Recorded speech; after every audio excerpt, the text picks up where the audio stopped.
Deborah hit the kitchen floor. The glass beside her shattered. "Deb." Mark dropped the discharge papers and ran to her. "Deborah, look at me." Her eyes were half opened, but they weren't focusing. Blood slid from the corner of her eyebrow where she hit the counter. Her lips had turned pale. Almost blue. 6 hours earlier, Dr. Alan Mercer had stood over her hospital bed without touching the test results in Mark's hand. "She needs to be admitted," Mark had said. "The urgent care doctor said these numbers are dangerous." Mercer didn't even look up from the computer. "She's dehydrated, anxious, rest and fluids." Deborah, curled in a wheelchair, whispered, "My chest hurts." Mercer signed the discharge form. Mark stepped closer. "You haven't even opened the results." That was when Mercer finally looked at him. "If she was dying," he said, "she wouldn't be sitting here talking to me." Now Deborah wasn't talking at all. Mark's hands shook as he called 911. "My wife collapsed. She was just discharged from the hospital. She's barely breathing." Before we continue, please hit the like button, subscribe to the channel and turn on the notification bell for updates. The operator kept asking questions, but Mark could barely hear them over the sound of Deborah gasping on the tile. He grabbed the folded lab results from the counter. The same papers Mercer had refused to take. When the paramedics arrived, one of them knelt beside Deborah while the other asked, "What happened before this?" Mark shoved the papers toward him. "Urgent care told us to take her to the ER. The doctor sent her home." The paramedic scanned the first page. His face changed.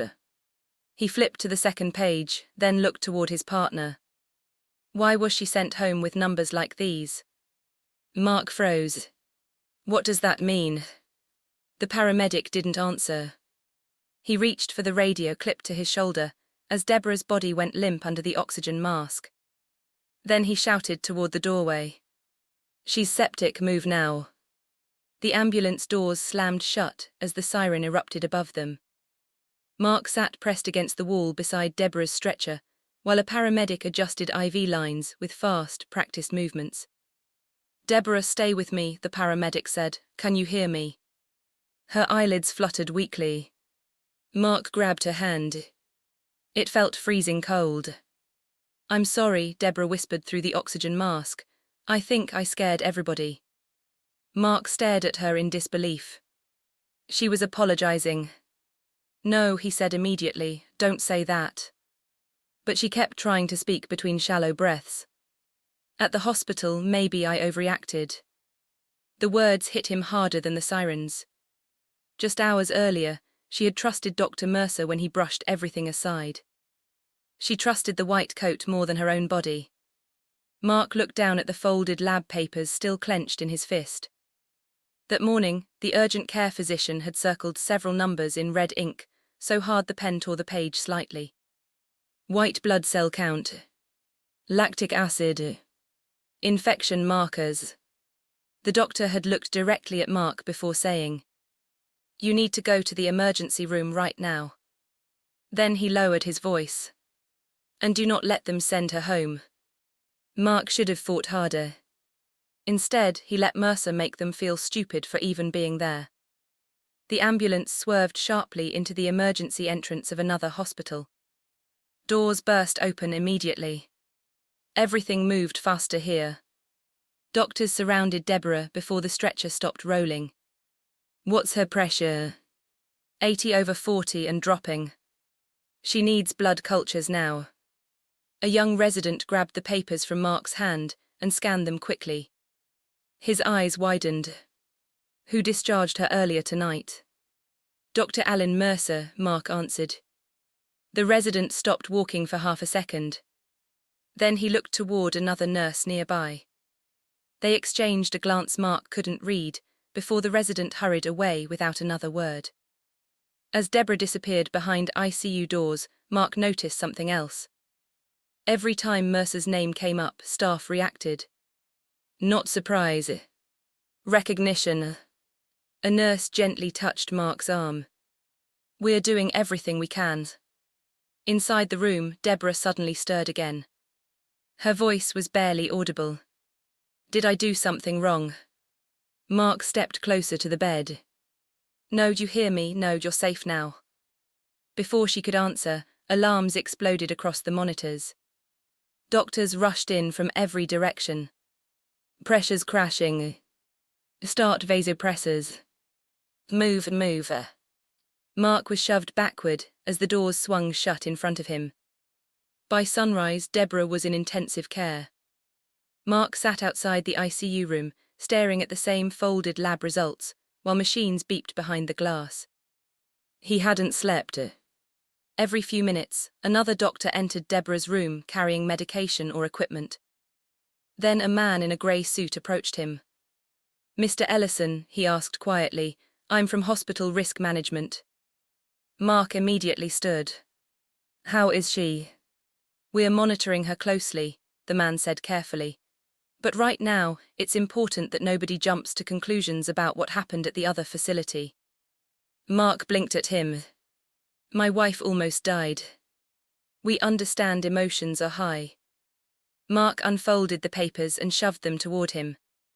The ER doctor never even looked at these. The man barely glanced at them before lowering his voice further.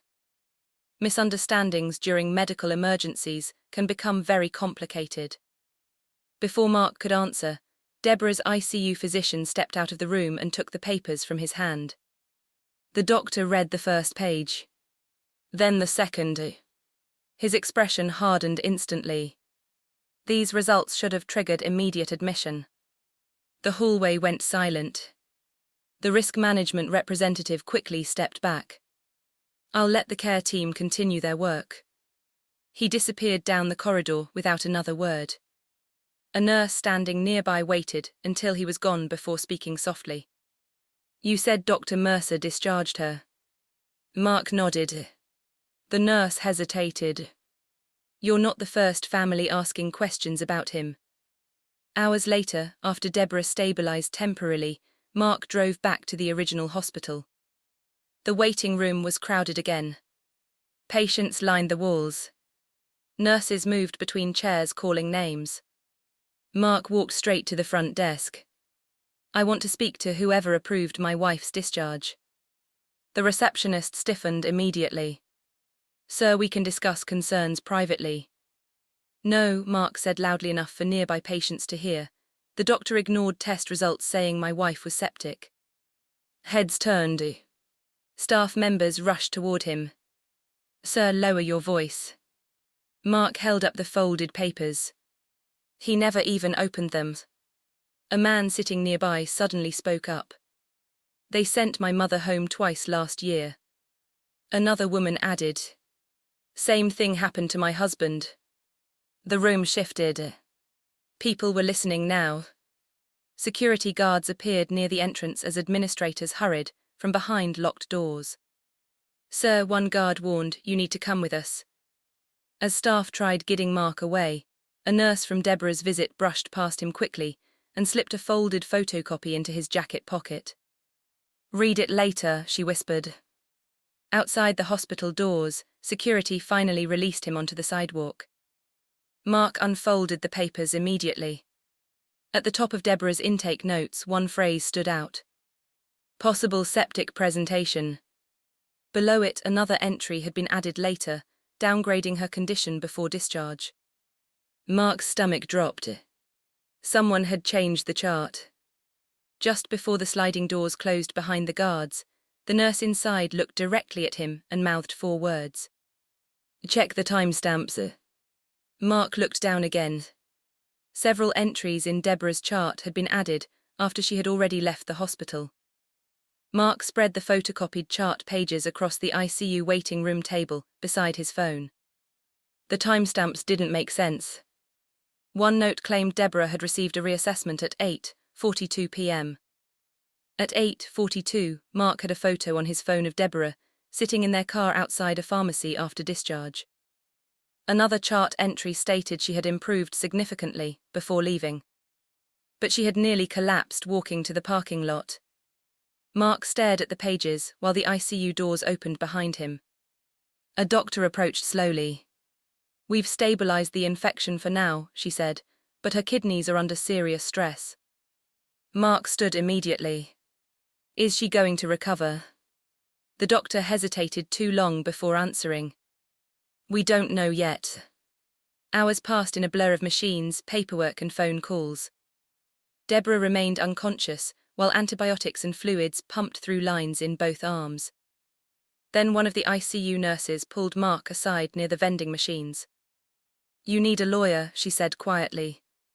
Mark looked exhausted. Why? She glanced toward the hallway before answering. Because people here know Dr. Mercer's name. That afternoon, Mark sat inside a malpractice attorney's office with Deborah's altered chart spread across the desk. The attorney scanned the pages once. Then he leaned back slowly. Alan Mercer, he muttered. I was wondering when that name would come up again. Mark felt his stomach tighten. You know him? I know there were complaints. The attorney folded his hands. Most disappeared quietly. For the first time, this didn't feel like simple negligence. The attorney explained the hospital was already under state review for unusually high emergency discharge rates. Administrators were preparing for an audit connected to delayed treatment incidents.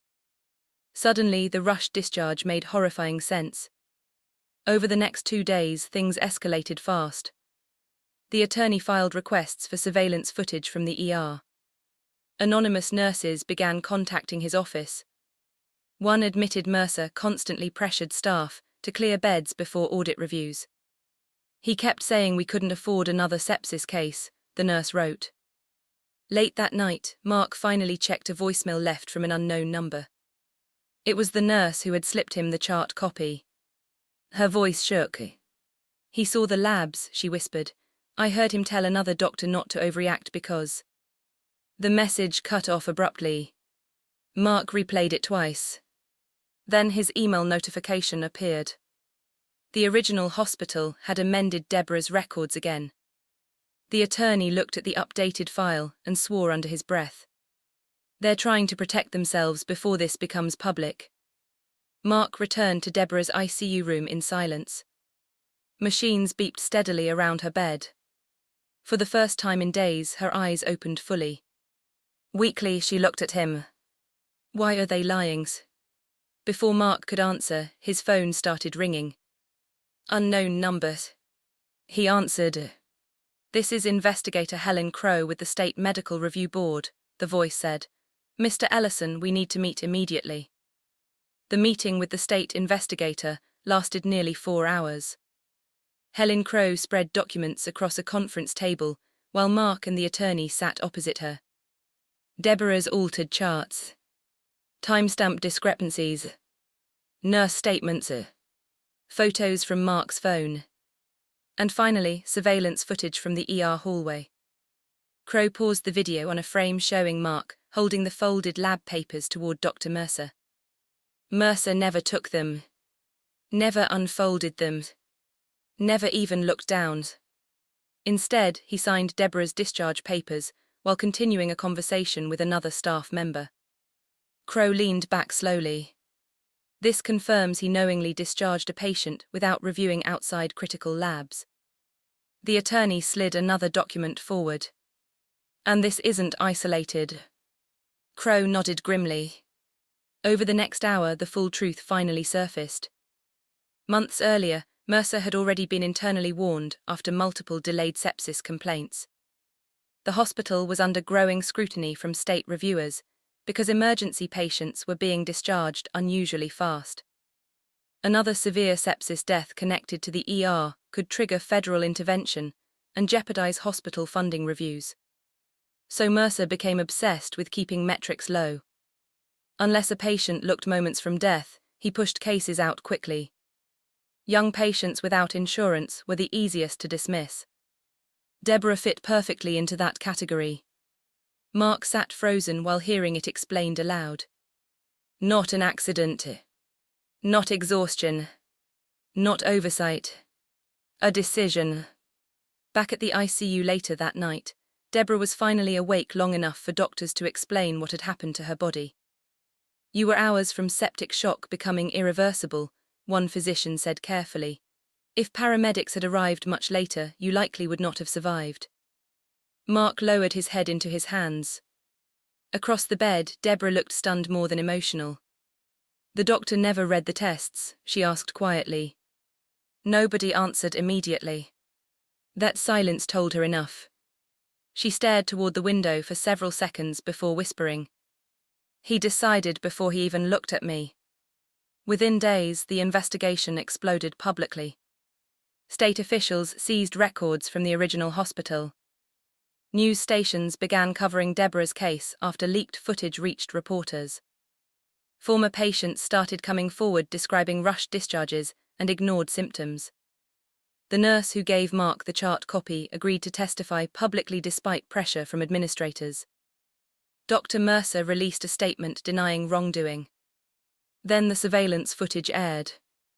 Millions watched him sign Deborah's discharge papers, while the untouched lab results remained folded in Mark's hand beside the bed. Public reaction turned immediate and brutal. Mercer was suspended within 24 hours. Soon after, the hospital revoked his privileges, pending a full medical board investigation. Several administrators resigned before hearings even began. The hospital quietly settled multiple lawsuits tied to similar complaints. But none of it erased what happened to Deborah. She spent weeks recovering in intensive care. The infection damaged her kidneys permanently. Even after leaving the hospital, she needed ongoing treatment and constant monitoring. Mark left his warehouse job to care for her during recovery. The settlement money covered medical bills, but neither of them talked about it like a victory. Some nights Deborah still woke up panicking whenever she heard ambulance sirens outside. But everything between them had changed too. At the beginning, Mark had stood silently while Mercer dismissed them. Now reporters called asking for interviews. Investigators asked for testimony. Families contacted him saying Deborah's story pushed them to question doctors who ignored warning signs. The woman treated like an anxious young patient became the face of the entire investigation. Months later, Deborah walked slowly beside Mark into a new hospital for a follow-up appointment. Her movements were careful now. Weaker than before, but steady. A different doctor entered the room carrying her chart. Instead of rushing, he sat down first. He reviewed every page carefully. Asked questions. Listened to every answer. As he spoke, Deborah noticed something sticking out of Mark's jacket pocket. The original folded lab results. The same papers Dr. Mercer ignored. This time, Mark removed them carefully and placed them directly onto the doctor's desk. And no one ignored them again.